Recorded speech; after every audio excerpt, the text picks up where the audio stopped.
Moi, j'ai toujours aimé reproduire. Je suis pas non plus une créatrice. Je vais pas créer des enluminures.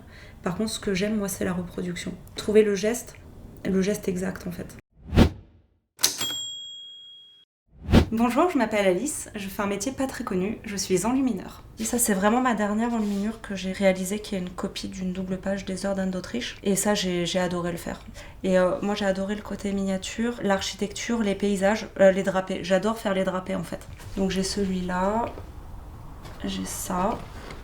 Ça vient du latin illuminare, qui signifie mettre en lumière. C'est dans les manuscrits du Moyen-Âge. C'est-à-dire que ce sont des illustrations, si on peut appeler ça comme ça, des peintures qu'on retrouve dans les manuscrits du 5e au 16e siècle. Là, ce qui est compliqué, ça va être vraiment de se mettre dans la peau de l'artiste et de comprendre son drapé, comment il l'a fait.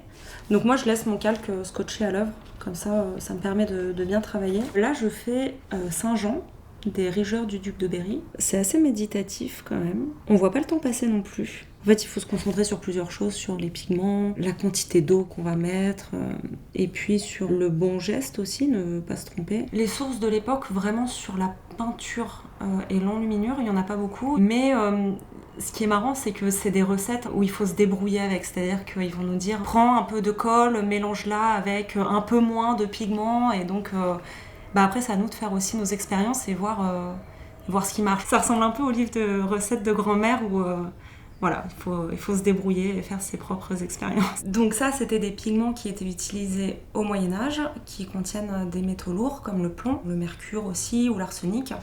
Et donc, les pigments au plomb aujourd'hui sont vraiment interdits à la vente. Donc il faut vraiment se méfier et les utiliser avec beaucoup de précautions. Il y a des risques de développer le saturnisme, qui est quand même une maladie grave.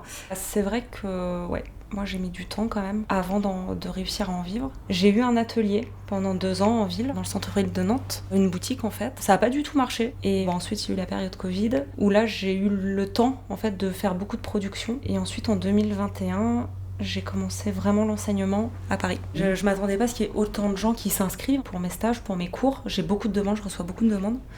Et j'avoue être assez étonnée quand même. Mais c'est bien, hein, très bien.